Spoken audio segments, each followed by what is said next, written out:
essa aula para eles assistirem. E amanhã, se Deus quiser, está de volta o sistema. Ok? Por favor, avisem se alguém tiver contato. Nós vamos disponibilizar essa primeira aula no YouTube. E amanhã. Passa esse comunicado também na fanpage. Como? Na fanpage também eu passo esse comunicado do problema. Então já comuniquei, já tive acesso aí. Também está fora. Ah, que beleza! O levante foi geral, irmão. O celular não está funcionando. Ok, vamos orar? Vamos começar então, porque já estamos bem atrasados por causa desse problema da GVT. Senhor, nós agradecemos por essa noite, agradecemos pelo dia e somos gratos ao Senhor porque, em meio a todas as nossas correrias, o Senhor tem dado ao nosso coração a disposição de nos assentarmos para estudarmos a Tua Palavra, termos esse tempo contigo com a Tua Palavra. Pedimos que o Teu Espírito, de forma graciosa, nos ajude a compreender as questões que esse curso propõe. Algumas questões talvez complexas. Pedimos que o Teu Espírito nos ajude a simplificar, para que possamos compreender e, compreendendo, possamos servir o Senhor melhor com o uso da Tua Palavra, em nome de Jesus. Amém. Muito bem. A todos que estão presentes e que porventura não sejam alunos da pós-graduação, é importante que vocês saibam que essa disciplina ou essa jornada ela faz parte do programa da pós-graduação em hermenêutica da CEBIB. E o nome da jornada ou da disciplina é Bíblia, Palavra de Deus, Implicações Hermenêuticas. Implicações hermenêuticas.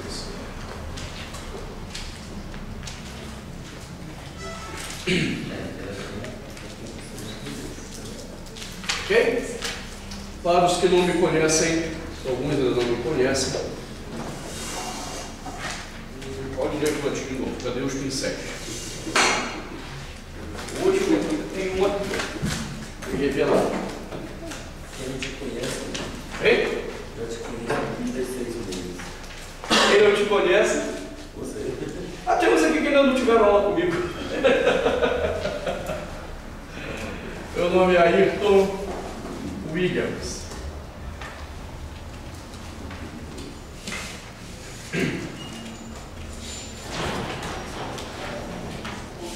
Eu sou o pastor da Igreja Episcopal Carismática do Brasil. Sou o presidente da CEBIB.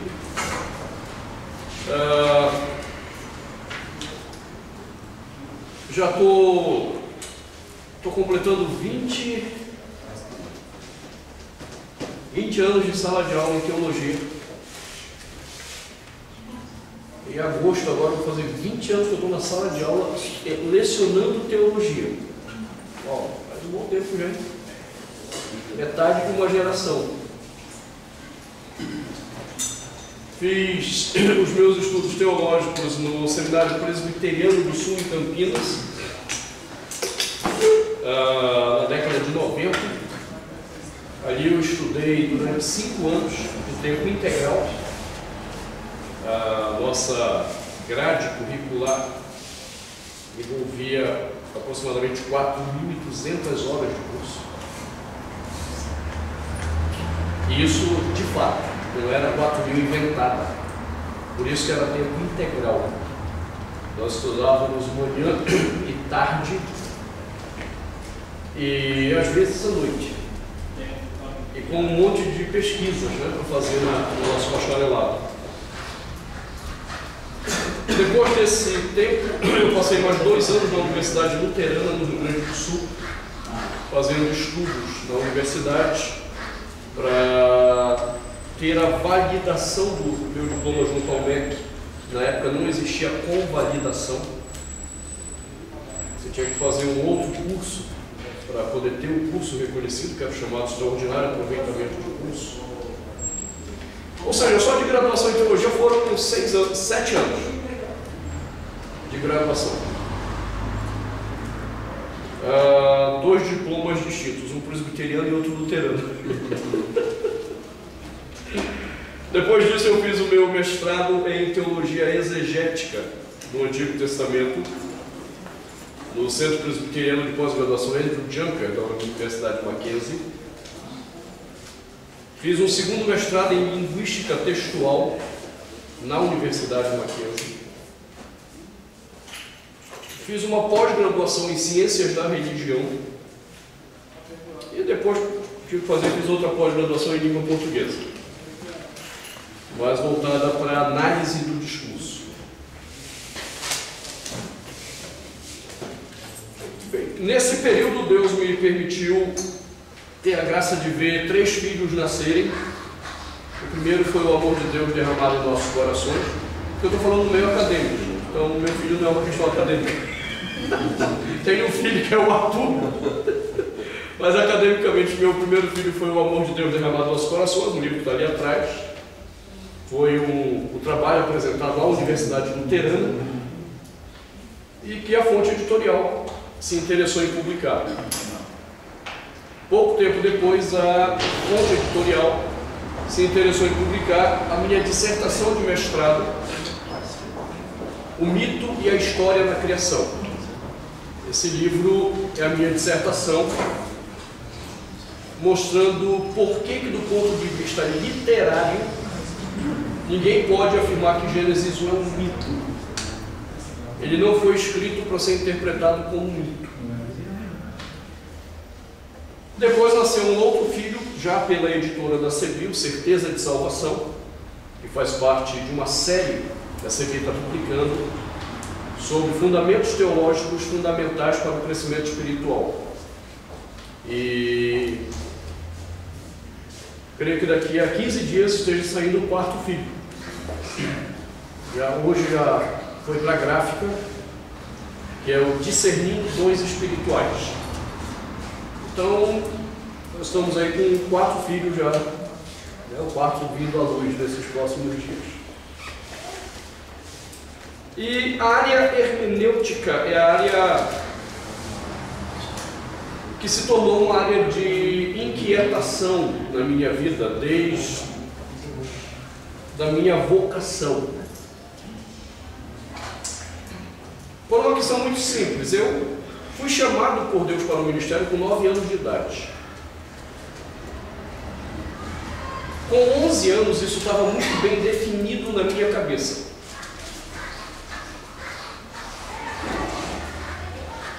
Com 12 anos, eu comecei a entender o primeiro aspecto do ministério pastoral, que era a pregação da palavra. E que pregar a palavra significava pregar a palavra como Deus a havia revelado. Então, ali com 12 anos para 13 anos, eu comecei a fazer os primeiros cursos na área teológica da minha vida. Meus cursos teológicos. E todos eram na área de hermenêutica e pregação. Eu fiz uns 3 ou 4 cursos durante a minha adolescência sobre hermenêutica e uns 3 ou 4 cursos na área de homilética. Porque havia um desejo dentro de mim de ser muito fiel com aquilo que eu pregasse. E aí eu observava os seminaristas que a minha igreja tinha. Eu era um adolescente, ainda não poderia ir ao seminário. Eu achava engraçado quando eles vinham, né, e de repente o linguajar tinha mudado. De repente iam pregar e aí começavam a soltar umas línguas estranhas no púlpito, né? Um hebraico para cá, um hebraico, um grego para lá. Eu disse, puxa, isso deve ser importante. Isso foi moldando na minha cabeça a ideia de que nós poderíamos tomar a Bíblia e interpretar a Bíblia de uma forma totalmente confiável. Que todo mundo, tendo boas ferramentas, conseguiria entender perfeitamente a Bíblia E eu não entendo por que tanta divisão. Por que tantas igrejas estão divididas doutrinariamente? Não é tão simples, a gente pega, aprende a interpretar, pronto. Por que essa confusão toda? E aí eu fui para o seminário com essa perspectiva. Eu queria me aprofundar no entendimento bíblico.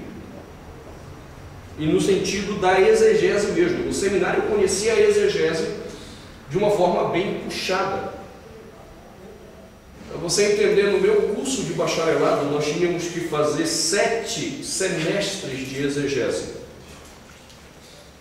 Em cada semestre, 2 exegeses. Uma de AT e outra de NT. Então, no primeiro momento, eu disse assim, cara, gostei desse negócio, tem tudo a ver com o que eu acredito. Vamos fazer exegese. Só que na minha cabeça, se eu dominasse bem hebraico, dominasse bem grego, compreendesse bem o aramaico, eu não precisaria de mais nada, eu teria todas as ferramentas necessárias para interpretar corretamente a Bíblia. Então, no meu curso no bacharelado, os 2 primeiros anos, nós tínhamos hebraico e grego. E dentro do estudo do hebraico, estudo de aramaico. Então eu tinha 2 anos, eu estudei 2 anos de hebraico, estudei 2 anos de grego, e eu me sentia totalmente apto para a exegese, para pegar a Bíblia, entender a Bíblia e dizer, olha, incontestável a minha interpretação.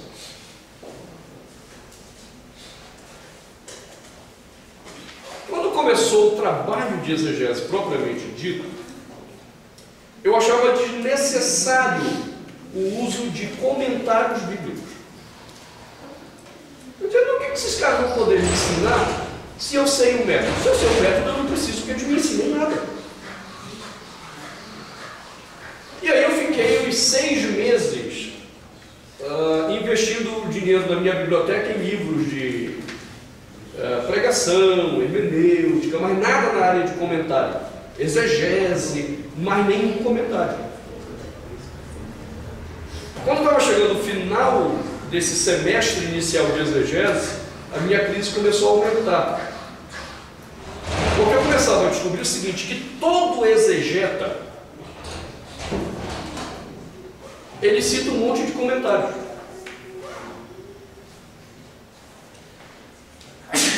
Agora, recentemente, coisa de 2 anos atrás, mais ou menos,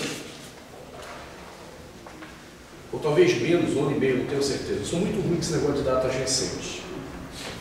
A Cultura Cristã publicou um comentário do Daniel Block sobre Ezequiel. São 2 volumes, 1896 páginas, 10 anos de pesquisa.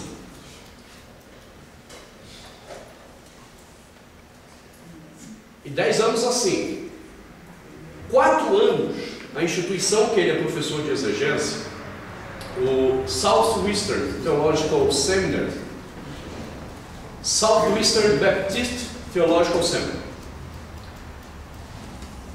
deu para ele 4 anos de tempo integral só para ele pesquisar sobre Ezequiel. Depois ele ganhou mais 6 anos de tempo parcial para a pesquisa do Southwestern e outras instituições que fazem investimentos em pesquisa. Para minha felicidade, eu fui o revisor da tradução para a língua portuguesa desse comentário do Daniel Block. E o que é que me impressiona? É a quantidade de diálogo ou de diálogos do Daniel Block com outros exegetas pesquisadores de Ezequiel. A bibliografia do camarada tem quase 30 páginas só de livros com os quais ele dialogou. 30 páginas de livros, são 30 livros.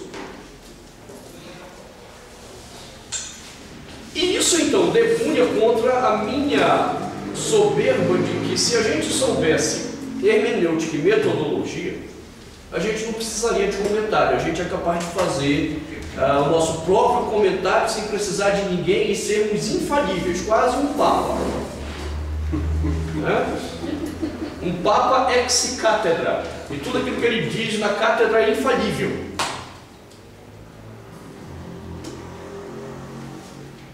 Aí quando eu estava terminando os meus estudos no seminário, já em crise com essa questão, eu li um artigo de Juan Stam. Juan Stam é um famoso biblista hermeneuta latino-americano da Universidade de Porto Rico, sobre a hermenêutica e o círculo hermenêutico, o problema do pressuposto. Quando eu li esse artigo do Stam em espanhol, depois eu o traduzi para o português, eu fiquei chocado. Porque eu comecei a entender onde que estava o meu entendimento errado sobre várias coisas, não era só sobre interpretação. Aí terminei o seminário, vou pastorear, vou ser pastor em Lusiânia, a primeira igreja que eu pastoreei, a igreja presbiteriana de Lusiânia. Aí eu fui ler um livro que eu tinha comprado no seminário, mas que não havia tido tempo de ler. Na época o livro chamava A Exegese e Suas Falácias, de Don Carson, D.A. Carson. Aí a Vida Nova mudou o nome do livro para Os Perigos da Interpretação da Bíblia. Eu já disse para muitos alunos que o que eu mais acho legal das editoras no Brasil é que eles mudam o título do livro e colocam na página de dentro a informação que é o mesmo livro com o título anterior tal. Aí o cara compra achando que é um outro livro, quando ele abre é o mesmo. E nesse livro do Carson, eu fiquei mais chocado ainda. Porque ele foi trabalhando o problema do pressuposto e como o pressuposto controla toda a nossa hermenêutica. E aí eu tive que fazer uma revisão na minha vida sobre esse assunto.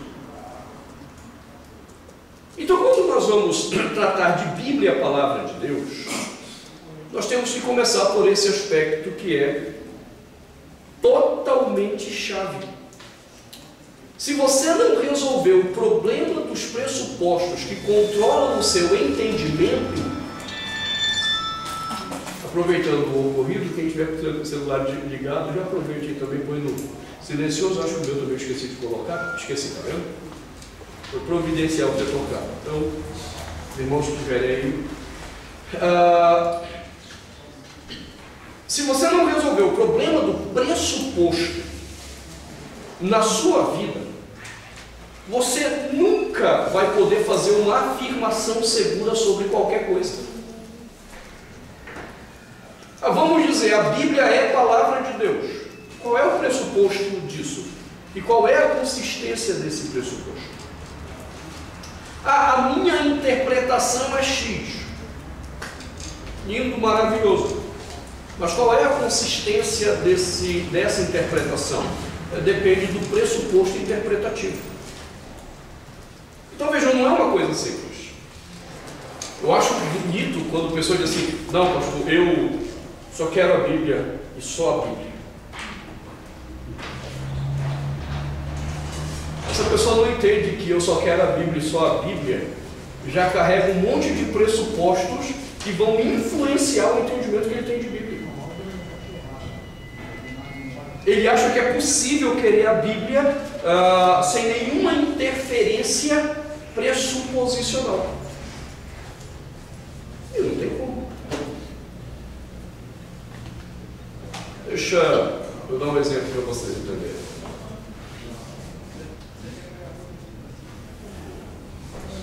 Pegue a sua Bíblia.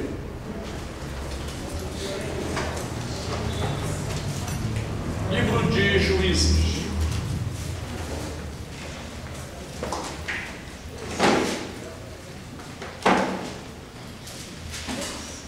Capítulo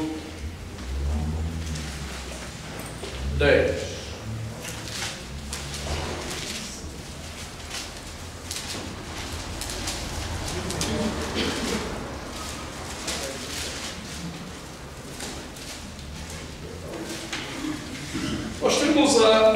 história, a partir do versículo 6, de Jefté.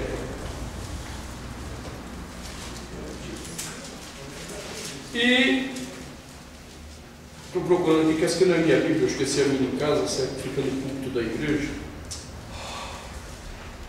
Me ajudem a localizar quando ele faz o voto dele.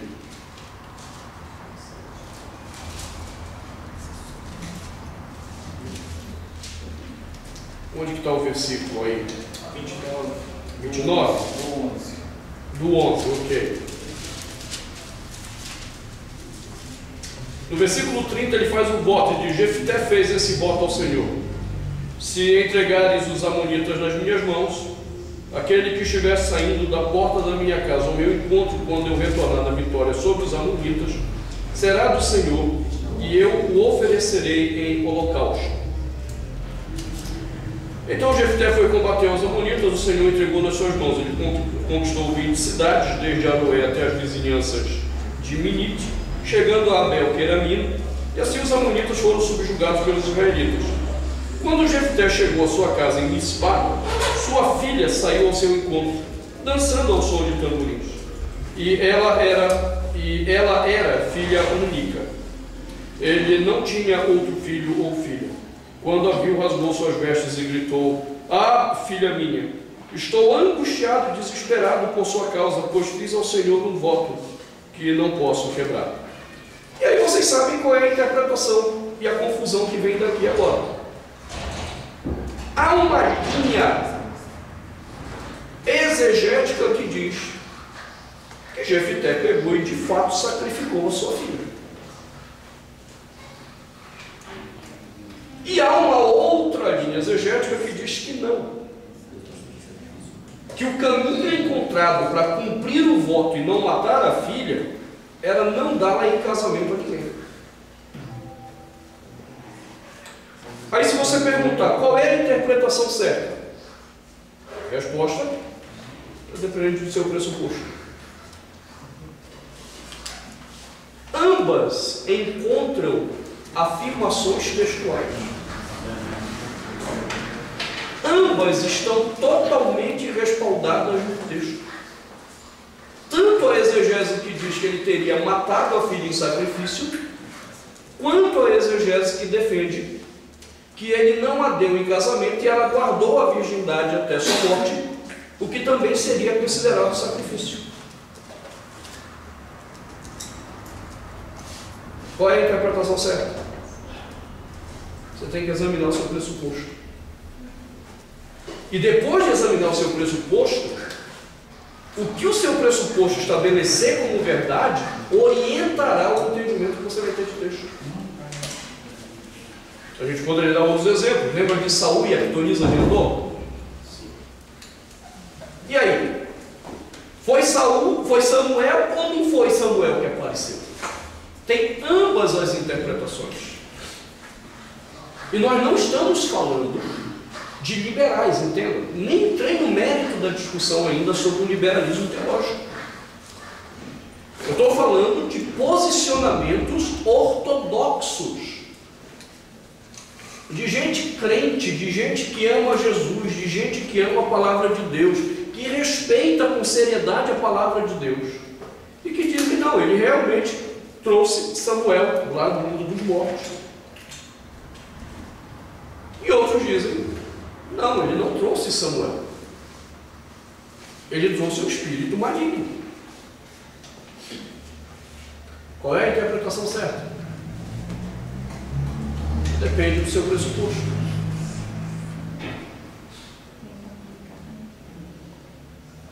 Diga, pastor. Como é que se explica isso numa pregação na igreja? Ok, depois que você definiu o pressuposto, você precisa comunicar à igreja o pressuposto para dizer: há essa posição, mas ela deve estar errada por isso, por isso e por isso. Mas o que controla o meu juízo é o pressuposto. E então eu entendo isso por causa desse pressuposto que aponta para isso, isso e isso. Por exemplo, agora mesmo eu estou pregando na minha igreja sobre o problema da ira. Um tradutor nosso colocou lá no texto: irai-vos e não pequeis. E nesse caso, ele está tomando o verbo grego no seu imperativo indicativo ativo, na voz médio-passiva, olha a loucura, como sendo um mandamento. Dá um nó na cabeça de todo mundo. Ok. E outras traduções, como a NVI, traduzem mais ou menos quando fordes irados, ou se irados, não pequeis.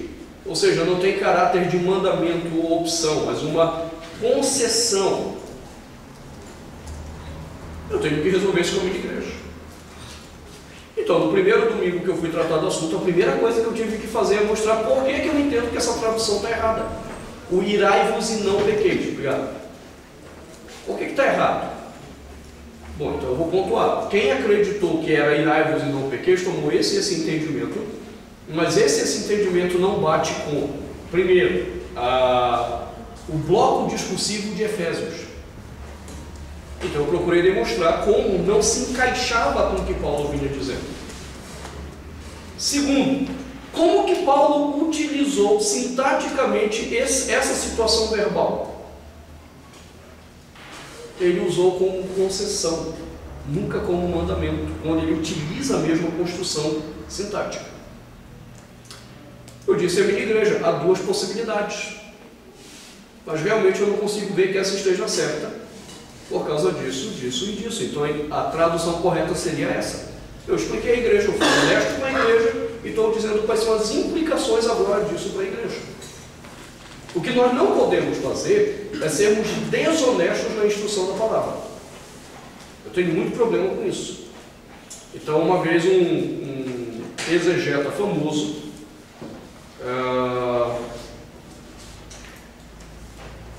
cometeu um pecado desse aqui em Brasília. E eu não creio que ele seja desonesto. Não esse homem, pelo menos. Mas eu creio que ele omitiu uma informação que era necessária para a igreja pensar. Lembra daquele texto de Paulo? O bem que eu quero fazer, eu não faço. E o mal que eu não quero, isso eu faço.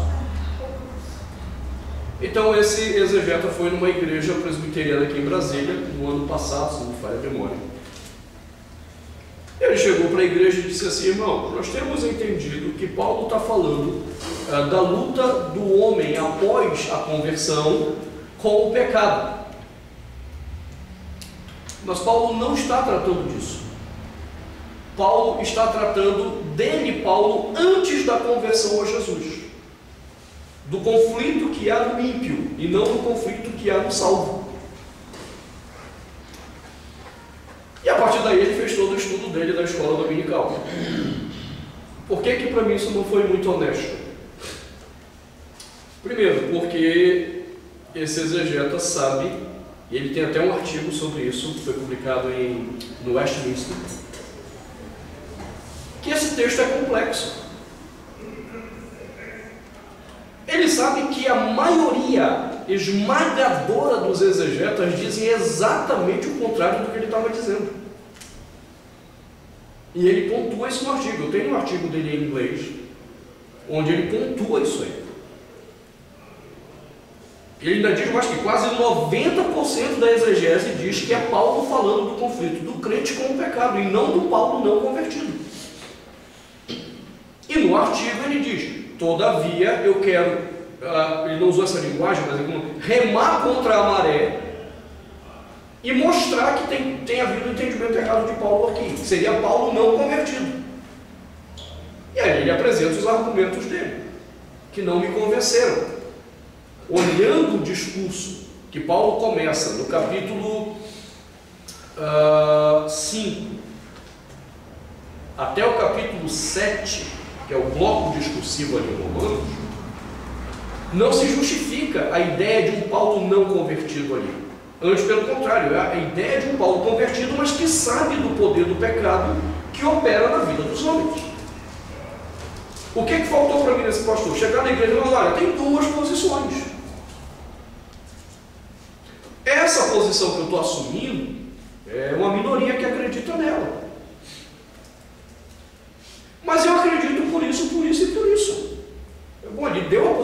da igreja pensar.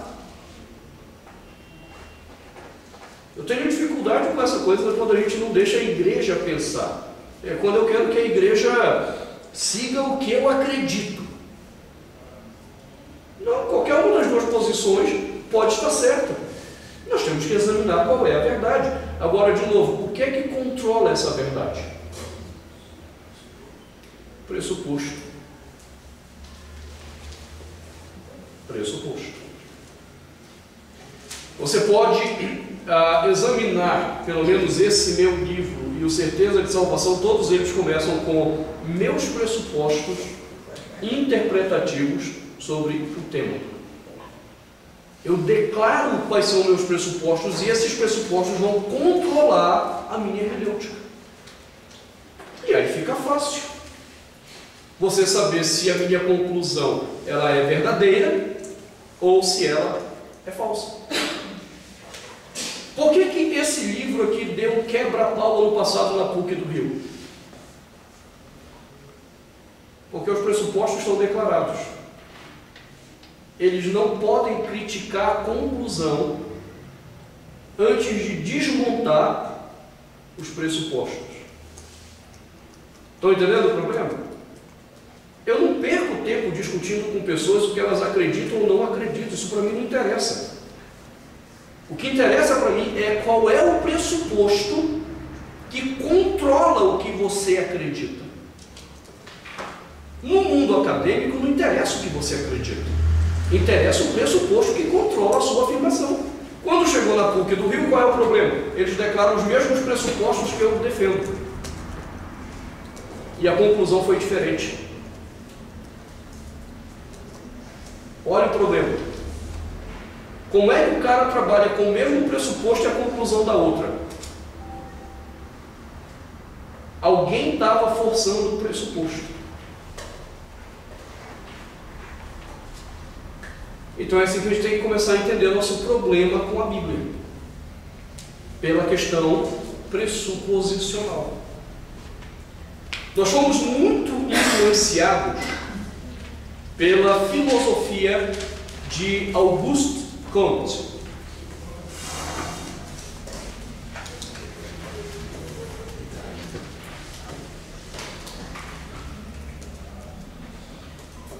Auguste Comte propôs, ali por volta do século XVIII, final do século XVII, início do século XVIII, a ideia da ciência positivista.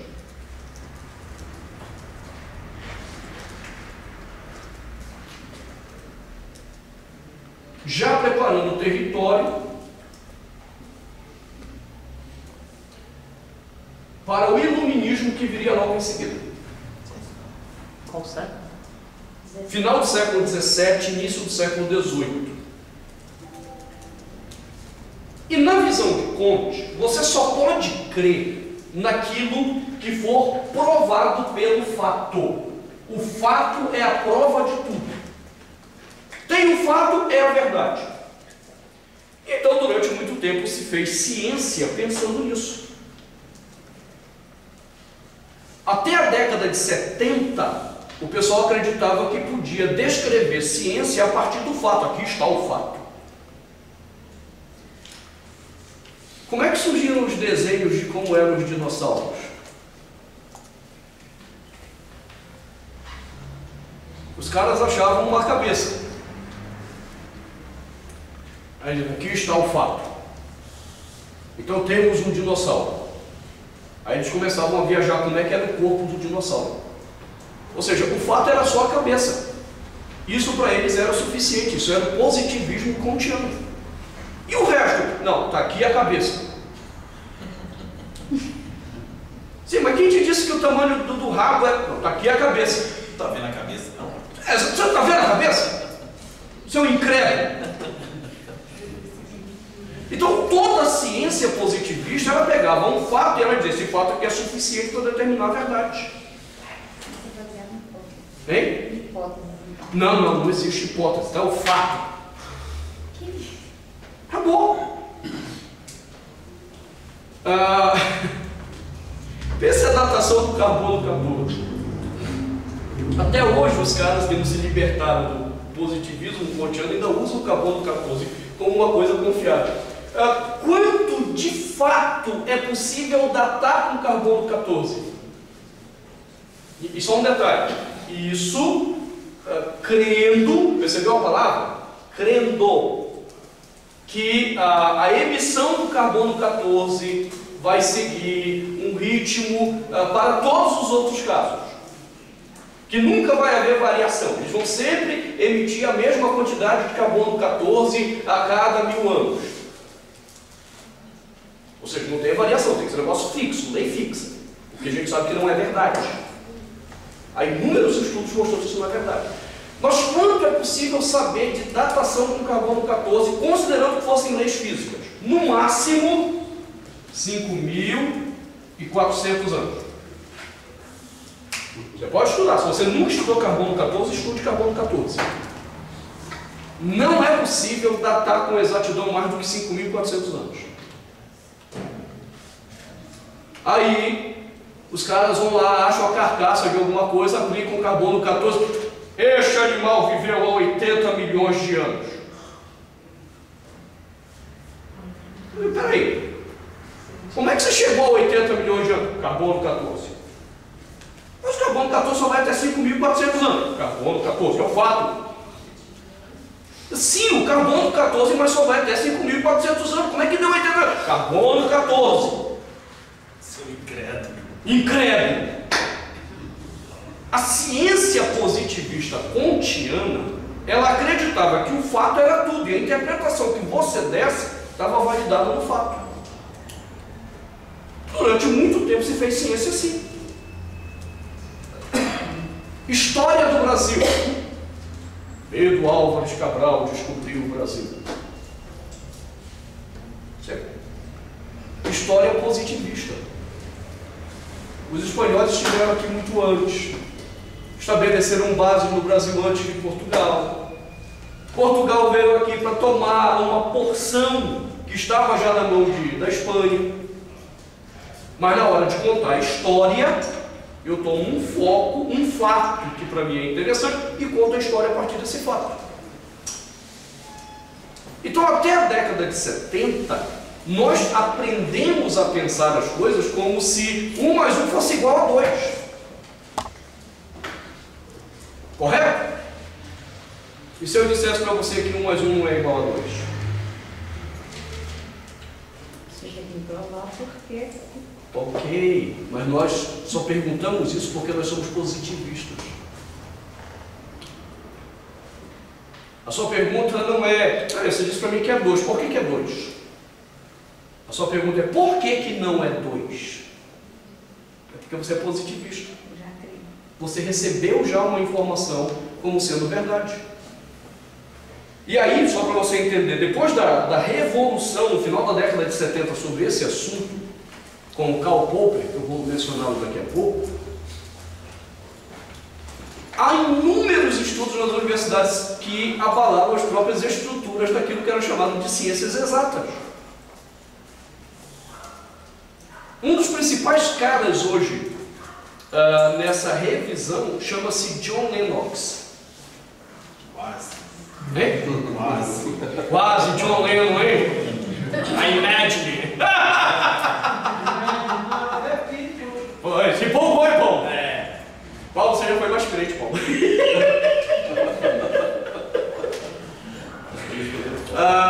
John Lennox, juntamente com Poitras, eles têm feito uma revisão na Universidade de Harvard do positivismo das ciências exatas.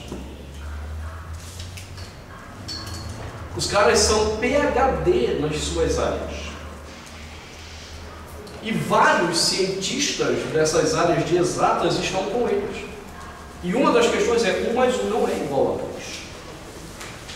Isso aí é um entendimento positivista. É só você entender como a coisa foi. Quando chega na década de 70, todo esse positivismo kantiano cai. Começa uma revolução na sociedade ocidental que é conhecida como pós-modernismo.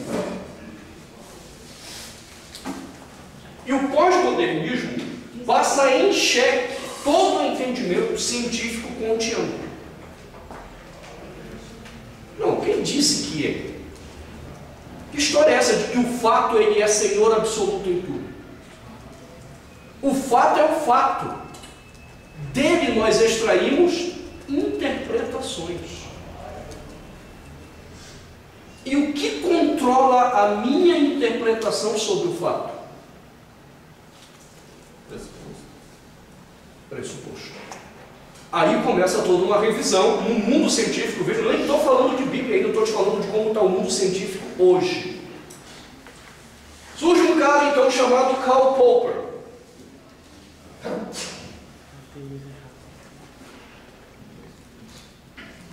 Karl Popper era PhD em física nuclear. Eu não lembro se da Universidade de Cambridge ou Harvard. Ou seja, era uma dessas pobres universidades do mundo. O cara era pesquisador da NASA. Trabalhou com vários projetos na NASA. Chefe de execução de projetos na NASA. E o cara era PhD em filosofia da ciência. Ele tinha 2 pequenos doutorados. Meramente. E o que eu acho mais legal, ele era ateu. Ok? Por que eu acho legal isso? Porque no mundo acadêmico, se você anunciar qualquer pressuposto religioso, os caras não querem ouvir a plausibilidade do religioso. Porque eles acham que o religioso é contaminado. Como se o ateu também não tivesse pressupostos contaminados. Popper era ateu. E aí Popper começa a pesquisa dele sobre essa questão do positivismo kantiano nas ciências. E como um PhD em física nuclear, dominando profundamente ciências exatas, o cara começa a dizer, cara, não bate. Todas as nossas conclusões dependem do universo interpretativo que eu carrego. E aí ele dá alguns exemplos, tipo, ele diz, eu sou ateu. Meu pressuposto básico é que Deus não existe. Só que todos os dias eu tenho que me deparar com um mundo que está aí fora. E um mundo que não foi criado por homens. Nós estamos falando de árvores, rios, ar, moléculas, átomos. Nenhum homem criou isso. Agora, eu não creio em Deus. Se eu não creio em Deus, como explicar esse mundo que não pode ser explicado pela ação do homem? Então Popper diz, eu tenho que criar uma ciência que explique esse universo sem Deus. E se a plausibilidade da construção científica que eu faço sem Deus é boa, então ela é científica para mim. Você entendeu o que Popper está dizendo? Para eu explicar, eu tenho que partir de um pressuposto. O pressuposto controla todo o meu formatado que é científico. Aí o Popper vai dizer o que os ateus odiaram. Ora, em contrapartida, há aqueles que acreditam em Deus. E eles também se deparam com o mesmo fato. Um mundo que não pode ser explicado por ação do homem. Árvores, rios, átomos, moléculas. Não tem como explicar o homem nisso. Mas ele crê que tem um Criador. A partir desse pressuposto criacionista, ele desenvolve ciência para explicar agora esse mundo a partir de um Criador. E o que torna científico ou não o trabalho desse homem é a plausibilidade das evidências para a construção científica que ele fez. Conclusão de Popper, logo, o criacionismo também é científico. Da boca de quem isso? Do ateu. Gostei. Agora, ele vai tentar mostrar onde que o pressuposto criacionista não funciona. Olha que legal. A discussão não é mais Deus existe ou não existe. A discussão agora é: o seu pressuposto não me parece bem fundamentado aqui, por isso eu não posso crer que Deus existe. E o que é que um criacionista inteligente faz? Ele não discute se Deus existe ou não existe. Ele discute a base, o pressuposto do ateu. Por que que William Craig Lane, hoje um dos maiores apologetas do mundo, o cara que é o terror dos ateus hoje no mundo, literalmente, a revista Veja o chamou de terror dos ateus, William Craig Lane, ou Lane Craig, eu misturo esses dois nomes aqui. Alguém lembra qual é a sequência? William Lane Craig. William Lane Craig, pronto. Eu misturo esse nome dele e as mulheres dos patriarcas, eu sou ótimo para misturar. Eu nunca vi. Olá, sacrossanta esposa. Esse é o meu filho Apu, que eu disse. Esse é o filho biológico. Esse é da promessa. Esse é o da promessa. É porque tem os filhos literários. Então, esse cara, coloque no YouTube, veja os debates desse cara com os ateus. Coloca lá, William Lane Craig e... Como é o nome do doido lá? Richard Dawkins. Coloca William Lane Craig e Christopher Hitchens. Os dois grandes mentores do ateísmo mundial dessa última geração.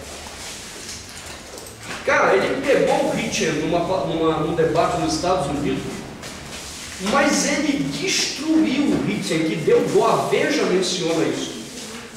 O ateu ficou calado. Hein? O ateu ficou calado e deu muito medo. Ele não tinha para onde fugir. A Veja menciona isso. Ele diz, cara, o Hitchens calou. E o Dawkins? O Dawkins tomou uma surra do Craig no México, num debate lá, que quando ele foi convidado para um debate tipo a revanche nos Estados Unidos, ele se recusou a debater de novo com o William Craig Lane Craig. Por quê? O cara não vai discutir conclusões. O cara vai discutir pressupostos. Aí está a questão. Então, depois do Karl Popper, houve toda uma revolução sobre esse entendimento do que é científico e como a ciência se constrói. No pensamento de Popper, a ciência era construída não mais pela base que Comte usou. A base de Comte era o pensamento de René Descartes. Penso, logo existo. No existir de Descartes estava a fé. O que é que Popper está dizendo? A fé precede a razão. Para Popper, creio, logo penso.